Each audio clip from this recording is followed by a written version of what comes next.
Olá, pessoal. Agora nós vamos falar um pouquinho sobre diagrama entidade de relacionamento na prática, né? Então nós vamos simular um conjunto de requisitos, né?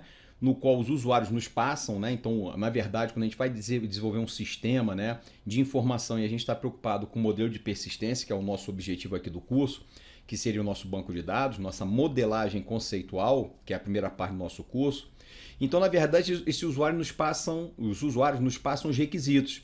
E a partir desses requisitos, nós vamos desenhar um diagrama entidade de relacionamento. E o usuário vai nos passar esses requisitos em linguagem natural. É a linguagem que a gente fala no dia a dia, tá certo? Então vamos simular aqui. Façam de contas que vocês foram chamados por um usuário. Esse usuário, ele é o responsável por um conjunto de bibliotecas de uma universidade. Então as universidades, ela tem normalmente uma biblioteca central, uma biblioteca especializada em um departamento ou outro e por aí vai. Então aqui no nosso caso, nós vamos simular um conjunto de bibliotecas e nós queremos controlar os empréstimos de livros nesse conjunto de bibliotecas, tá certo? Então a gente foi lá e conversou com o usuário. E a partir da conversa com o usuário, nós levantamos os requisitos que vão aparecer aqui agora. Então vamos lá, vamos para o nosso exercício. Desenhe um diagrama de entidades e relacionamentos com as respectivas cardinalidades para o domínio descrito abaixo. Então esse domínio é o objeto de observação, que seria esse conjunto de bibliotecas. E o usuário é que vai nos dizer isso aqui, ó. E a partir daqui, por meio de uma entrevista, né, nós vamos desenhar um modelo de entidade de relacionamento, tá certo? Vamos lá.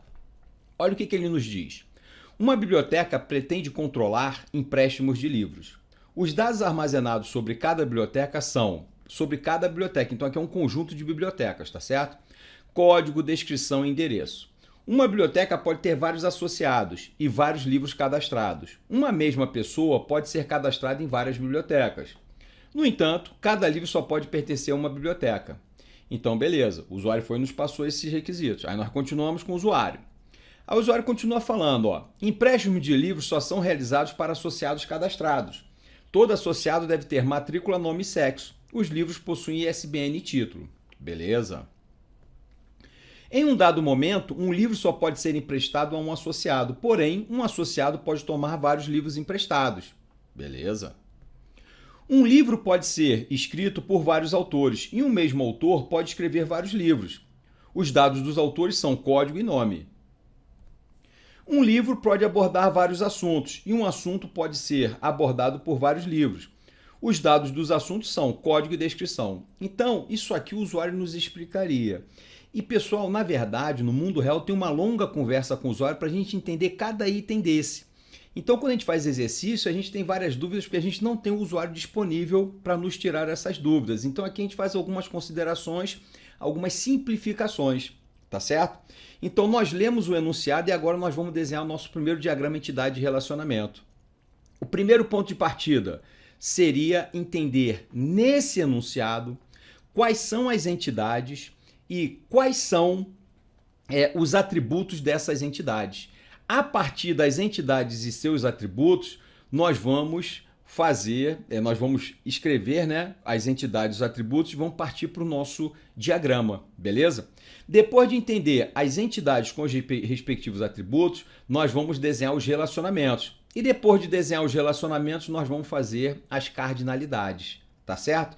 Só um pequeno exemplo aqui. O que a gente pode entender como entidade? Então, quando ele dá aqui um substantivo, né, uma coisa, e começa a dizer quais são os atributos dessa coisa, então isso é uma entidade. Exemplo prático, ó. Ele, quando citou biblioteca, ele disse que biblioteca tem código, descrição e endereço. Quando ele falou de livro, ele falou que livro tem ISBN e título. Quando ele falou de associado, ele falou que associado tem sexo, né, coisa e tal. Então, quando ele vai dando matrícula, nome e sexo. Então, quando ele vai dando atributos de um substantivo, né, características de um substantivo, na verdade, esse substantivo é uma entidade. E os seus atributos, né, são os atributos da tabela. E a gente tem que pegar, dentro desse conjunto de atributos, quais são os atributos identificadores da minha entidade. Porque toda entidade tem que ter um atributo identificador para garantir que toda ocorrência, né, nessa entidade, ela vai ser distinta das demais. Então vamos lá, pessoal, já dei uma grande dica, né? Então vamos lá, passo a passo. Primeiro, elenquem as entidades. Depois, elenquem os atributos de cada entidade. Depois, desenhem essas entidades e desenhem os seus relacionamentos. E depois de desenhar esses relacionamentos, desenhem as cardinalidades dos relacionamentos. Então já deu o passo a passo. Pessoal, não olhem a solução antes de tentar desenhar esse diagrama entidade de relacionamento. Porque depois que vier a resposta fica muito fácil. É nesse momento que a gente aprende, a gente começa a ter dúvidas, beleza? É lógico que em alguns momentos eu vou fazer algumas considerações para facilitar isso. Mas tentem resolver e depois olhem a solução, tá certo? Então, insistam um pouquinho e daqui a pouco olhem a solução lá, tá certo? Um grande abraço e boa sorte aí nessa primeira jornada aí no desenho de um diagrama entidade de relacionamento. Até mais!